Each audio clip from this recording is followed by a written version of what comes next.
Lectura del libro del Eclesiástico. En aquel tiempo, surgió Elías, un profeta de fuego. Su palabra quemaba como una llama. Él hizo caer sobre los israelitas el hambre. Y con celo los diezmó. En el nombre del Señor cerró las compuertas del cielo. E hizo que descendiera 3 veces fuego de lo alto. Qué glorioso eres, Elías, por tus prodigios. ¿Quién puede jactarse de ser igual a ti? En un torbellino de llamas fuiste arrebatado al cielo. Sobre un carro tirado por caballos de fuego. Escrito está de ti que volverás. Cargado de amenazas, en el tiempo señalado. Para aplacar la cólera antes de que estalle. Para hacer que el corazón de los padres se vuelva hacia los hijos. Y congregar a las tribus de Israel.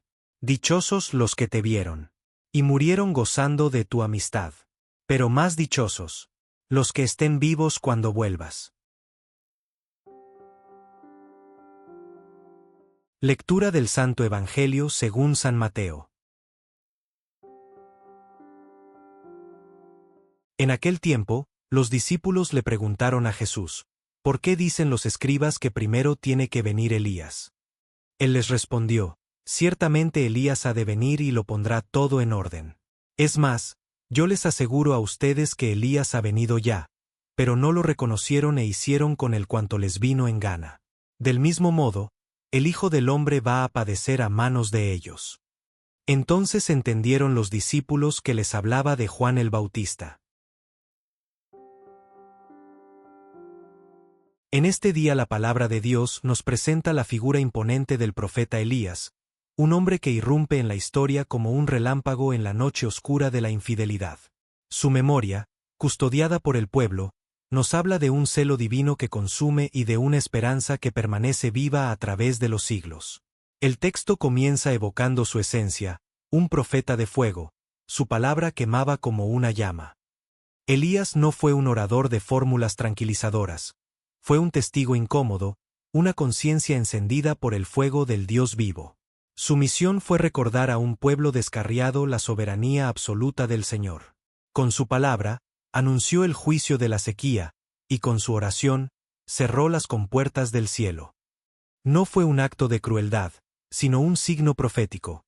La tierra infértil era el reflejo del corazón estéril que había abandonado al Dios de la vida. Su celo no era por su propia gloria, sino por la alianza violada.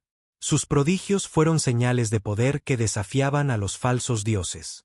El fuego que descendió 3 veces del cielo sobre el sacrificio en el Carmelo fue la respuesta definitiva de Dios, que consume con su verdad toda impostura. Por eso el texto exclama, «Qué glorioso eres, Elías, por tus prodigios». Su gloria era el reflejo de la gloria del Dios a quien servía. Pero el momento culminante de su misteriosa figura no fue un prodigio de destrucción, sino su tránsito único. En un torbellino de llamas fuiste arrebatado al cielo, sobre un carro tirado por caballos de fuego. Elías no conoció la muerte ordinaria. Fue llevado, asunto en un remolino de fuego, símbolo de la presencia divina. Este arrebatamiento lo convirtió en una figura de esperanza escatológica, en un testigo de que la vida del justo está en las manos de Dios y puede ser transformada por él. Y entonces, la tradición profética añade una promesa que da sentido a toda su misión. Escrito está de ti que volverás.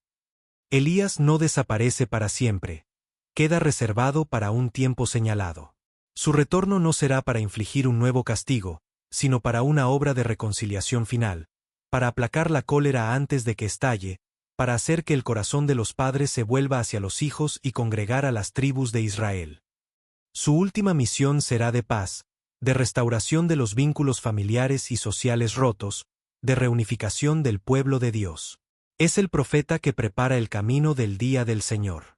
Ante esta figura, el texto pronuncia una bienaventuranza doble. Dichosos los que te vieron y murieron gozando de tu amistad. Felices aquellos contemporáneos que pudieron contemplar de cerca ese fuego profético y caminaron con él. Pero inmediatamente se proclama una felicidad mayor, escatológica, pero más dichosos los que estén vivos cuando vuelvas. La dicha suprema no está en el pasado, sino en el futuro cumplimiento. está en ser testigos de la obra final de reconciliación que Él realizará. En este breve pero profundo intercambio entre el Maestro y sus discípulos, se nos concede vislumbrar el misterioso engranaje entre la promesa y el cumplimiento, entre la figura y la realidad, entre la expectación del Antiguo Testamento y la revelación del Nuevo. Los discípulos, impregnados de la enseñanza tradicional, plantean una pregunta que revela una tensión en su comprensión. Han escuchado a los escribas, los intérpretes oficiales de las Escrituras, afirmar con certeza que primero tiene que venir Elías. Esta creencia se basaba en la promesa final del profeta Malaquías: «He aquí, yo os envío al profeta Elías, antes que venga el día del Señor, grande y terrible». Para la mentalidad judía, la venida de Elías era el preludio indispensable, el sello que autentificaría la llegada del Mesías y el establecimiento definitivo de su reino. Era un signo claro, un prodigio esperado que pondría orden en la desordenada historia humana. La respuesta de Jesús es magistral y contiene una doble afirmación que debe haber desconcertado a sus oyentes. Primero, confirma la expectativa: ciertamente Elías ha de venir y lo pondrá todo en orden. Concede validez a la profecía. Reconoce que hay un designio divino, una preparación necesaria. Pero inmediatamente, da un giro que traslada el misterio del futuro al pasado reciente, de lo espectacular a lo humillante. Es más, yo les aseguro a ustedes que Elías ha venido ya. Con estas palabras, Jesús revela que la promesa ya se ha cumplido. El precursor ha pasado entre ellos. El tiempo de la preparación no es un futuro lejano, es un presente que acaba de concluir. Pero aquí reside el drama y el escándalo, pero no lo reconocieron e hicieron con él cuanto les vino en gana. Elías vino, pero no en el carro de fuego del poder espectacular. Vino en la figura ascética y audaz de Juan el Bautista, clamando en el desierto, vistiendo pieles, alimentándose de langostas. Su poder no fue el de hacer descender fuego del cielo sobre los enemigos, sino el de encender el fuego de la conversión en los corazones. Y este Elías no fue recibido como un héroe. Fue rechazado, encarcelado y finalmente decapitado. Hicieron con él cuanto les vino en gana. La libertad humana, en su ceguera, despreció y eliminó al mensajero divino. Y entonces, Jesús vincula el destino del precursor con el suyo propio, revelando el patrón de la redención. Del mismo modo, el Hijo del Hombre va a padecer a manos de ellos. La incomprensión y la violencia que se abatieron sobre Juan son un preludio de la pasión que le espera a él. El Mesías no vendría, después de Elías, en un triunfo político que evitaría el sufrimiento.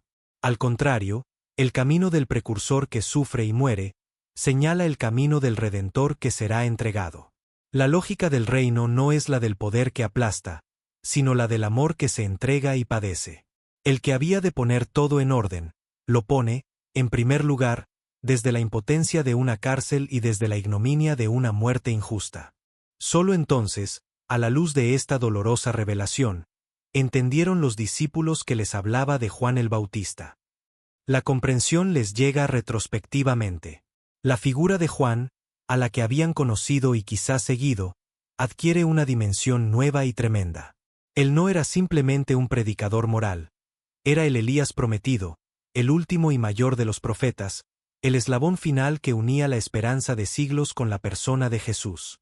Y su rechazo era la señal de que el mundo, en su soberbia, no reconocería al enviado de Dios, a menos que se convirtiera y tuviera ojos para ver la acción divina en la humildad y en la cruz. Hermanos, este pasaje nos interpela hoy sobre nuestra capacidad de reconocer a Dios en sus enviados. Buscamos signos espectaculares, demostraciones de poder, mientras pasamos de largo ante la voz profética que nos llama a la conversión desde la austeridad y la verdad. Reconocemos que el espíritu de Elías actúa aún en la Iglesia, en aquellos testigos que, a menudo incomprendidos y perseguidos, preparan los caminos del Señor allanando el orgullo de nuestros corazones. Que el Señor nos conceda la sabiduría de los discípulos, que finalmente entendieron. Que reconozcamos en las señales de los tiempos, a menudo humildes y exigentes, la preparación de su venida.